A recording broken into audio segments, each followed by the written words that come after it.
What's going on, everyone? So the Lakers take on the Grizzlies for Game 2 tomorrow, and I cannot be more excited, as I'm sure many of you are. After the Lakers took Game 1, I cannot wait to see how they perform in Game 2, what adjustments the Memphis Grizzlies do, and what is going to happen with Morant. There's a lot of questions, and I want to dive into some of the news here.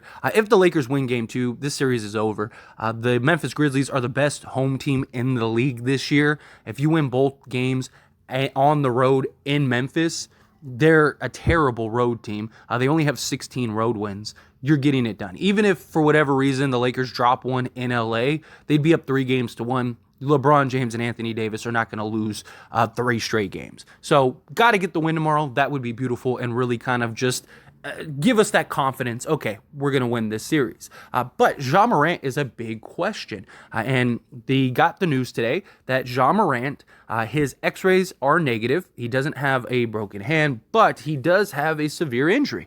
Whatever's going on, whether it's sprained or bone bruise or whatever, something is wrong with Ja's hand. And basically, he's up in the air when it comes to Game 2. It's basically based on the reports on his pain threshold. How much can he handle the pain for that game? Now, if you're Memphis, you might be better off just sitting Ja, right? Because Memphis has been a solid team even without Morant, and they are more than capable of winning a game or so without him. I don't see them winning the series without Morant. I mean, Morant, Steven Adams, Brandon Clark, 3 of the Grizzlies' basic 7 guys are all out. I don't see them winning this series. But Morant could end up hurting the Grizzlies more if he can't really go, because it's on his shooting hand, his dribbling hand, it's on his dominant hand. So that's going to affect everything. That's going to affect his drives to the basket. That's going to affect his shooting, his dribbling. Does he start turning the ball over a bunch? Like, Morant trying to give it a go in Game 2 could completely hurt the Memphis Grizzlies and be a bonus for the Lakers, right? Because, I mean, if Morant is not able to really perform and he's just turning the ball over and taking bad shots, and that's what you want. Let him do that, right? I could see Morant trying to gut it out for Game 2 and playing at least a quarter, and if it's going bad, the Grizzlies just sit him and he doesn't play because, again, you don't want... Last thing the Grizzlies need to do is lose this game. Lakers have all the momentum, have all of the confidence. They got home court. They proved that, look, we don't need Anthony Davis and LeBron James to have monster games to beat you. You were the best home team, and we just went in there Game 1 and beat you after you guys were talking about how you wanted us. And the Grizzlies just continue to talk, right? I mean, look, we already saw Dillon Brooks before the season just completely write off the Minnesota Timberwolves. And look, I think for Dillon Brooks standards, this is very minor. You know, I've seen comments from people that are like, man, Laker fans are really playing this up and all that. Look, nobody's saying that Dillon Brooks was like LeBron is trash or anything like that. But look, he's getting what he asked for, and Lakers won Game 1. It's more of like, hey, you should wait and see. Not to mention that he just completely discredited the Minnesota Timberwolves in this comment. And look, it is tame, again, by Dillon Brooks standards. He says, I wouldn't mind playing LeBron in a 7-game series. The legacy is there. First time back in the playoffs. Knock him out right away in the first round. It'll test us good. They got good pieces, good players, and that'll be a good first-round matchup for us. Again, very tame, but he's talking about, I want to play LeBron James so we can smack him and eliminate him in the first round. I mean, that's trash talk. He wasn't like, oh, LeBron is trash and Lakers are trash and we're going to just smoke them. No, he didn't say that stuff, but he's talking about how we want to beat them. And look, you got what you asked for. And you lost Game 1. And now all the pressure is on you to win Game 2. And what did Dillon Brooks do? I mean, he had an okay game, but he's not the guy that Dillon Brooks believes he is. Dillon Brooks believes he's, the second coming of, Michael Jordan, and he's not. That's where the problem lies. It's just the chirping. It's just the talking. And what did we see again? We saw Desmond Baines talking about Rui Hachimura. Now, Rui Hachimura had an incredible game. And Desmond Baines basically tried to discredit him. But if Desmond Baines took 20 seconds to just look up Rui Hachimura's playoff stats, he would see that Rui Hachimura does this in the playoffs. The guy shoots like 60% from three in the playoffs. The guy is like 55% from the field in the playoffs. Like, the guy is incredible in 2-point shots. He takes it up a notch in the playoffs. It's a small sample size. He's only played like 5 games outside of this game 1 with the Lakers. But in all of those games, the last 2 games, he scored 20 plus points. He scored double digits in every single game he has played.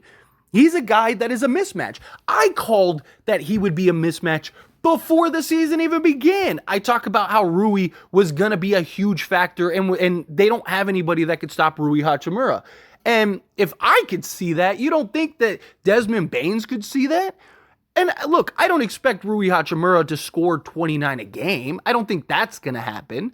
But is he going to be able to consistently, night in and night out, go get you 15 plus? I do believe that. I really do. Because they don't have anybody that can match up with him size-wise. The closest that they have is Triple J, but Rui can just abuse him. And then they have Xavier Tillman, but Xavier Tillman is a terrible defender. So, and Rui's the same size. And the Lakers end up having a mismatch because you can play Rui at the 5.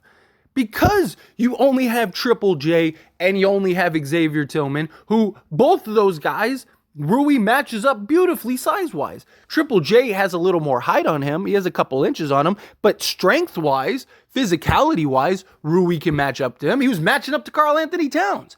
Karl-Anthony Towns is bigger than Triple J. Triple J just has that athleticism, and he was giving Rui some fits. But Rui's ability to just stay there in the paint, and even seeing like him, Vanderbilt, and LeBron, that's a great front court against this Memphis Grizzlies team. Rui Hachimura is the X factor in this game. He is going to be a huge factor in this game. We saw it in game 1, and I expect it to continue going forward. Here's what Desmond Baines had to say about Rui. He says, that was our game plan going in. Make him hit shots, and he did. Tip your cap. It's probably the best game of his career. It's a 7-game series. Let's see if he can do it again Wednesday. So, first off, Desmond Bain, again, you're in the NBA. Isn't it your job to understand and know your competition, know the players? Don't you watch film? Don't you look into, doesn't your team have all the analytics that show which players are which? And if so, that was really your game plan? To have the guy that elevates in it? Look, and I get it. Better to have him shoot wide open threes than maybe like an Austin Reeves or D'Angelo Russell. You're playing the numbers game, stuff like that. But one, your game plan was to give Rui Hachimura wide open looks all game. It wasn't like he was getting contested shots, and it was like, hey, let's get the ball into Rui's hands and make him make shots and make him make plays. Okay, I could have understood that. Makes a lot of sense, right? You'd rather the ball be in Rui's hands than LeBron or Reeves or AD or maybe even D'Lo. Get the ball into Rui's hands and then make him be aggressive and go hit shots. Fine. But to leave him wide open, that was your game plan? I don't buy that for a second. They just did it collapse on the defensive end, and Rui kept making him pay. And then he just got hot and started knocking the shots. It was the biggest backhanded compliment / jab I've ever seen. And no, that wasn't Rui's best game. Again, if your analytic and team department actually did their job, so basically what Desmond Baines just said in that little comment is that our department and our coaching staff and everything don't know what we're doing. Because if you did, you would have known everything that I've said. I said this 3 videos ago, Rui videos ago. Literally, I talked about everything that Rui would do in that game to a T. You know why? Because I just looked up what does everything say? What do all this stuff? And they have more advanced metrics and stuff like that than I'm capable of finding. They have all the data on all the players directly from the NBA. You're telling me, so what Desmond Baines just said is our coaching staff has no idea what they're doing because our game plan was to give a guy that is a playoff career 60% 3-point shooter wide open 3-point looks. A guy that is shooting the lights out in the playoffs and is averaging double figures every single game. That's the guy we're going to leave wide open. And again, I don't doubt that their game plan was if Rui's on the court, make Rui make plays. That's not what they did though. So then Desmond Baines, if that is what the coaching staff told you to do, then you guys just didn't execute it properly. Because I do not believe for a second your coaching staff said, we're going to let Rui Hachimura take wide open threes, wide open pull-ups, step in threes, and just get wide open looks all game. There's no way. There's no way. Rui isn't that bad of a player. His whole game is spot-up shooting. And he's done it all season, right? And he's been much better and much improved with the Lakers. I don't buy it. Desmond Baines is just talking like they always do. And, hey, look, the Lakers have been very quiet. The Lakers have tipped their cap. You know, you heard LeBron James where he's like, hey, they're a very good team. This is how they execute, blah, blah, blah. One team just continues to keep chirping, and one team just continues to keep handling business. And why would you why not hype Rui up and be like, yeah, man, hey, look, he played a great game. He really stepped up for them. That was great. You know, we got to do a better job of closing out on him and making sure he doesn't play that way. You know, whatever, something like that. Cool. Keep it, you know, short, sweet, to the point. Tip your cap to Rui Hachimura. All is good. Now all you did was just talk. You don't think LeBron is in Rui's ear right now? Like, look at what they're talking about you, man. Look at this. See that? That's what Desmond Baines said about you. What you gonna do game 2? What you gonna do? Right? You gonna show them? It looks like that's their game plan, right? Their game plan is to keep leaving you wide open. What are you gonna do game 2? I mean, come on. Like, you don't, one team is talking and one team is handling business. One team just beat the best home team in the entire league this year, the number 2 seed in the West, and one team is now back against the ropes, headed into game 2, all the pressure, question marks about their best player.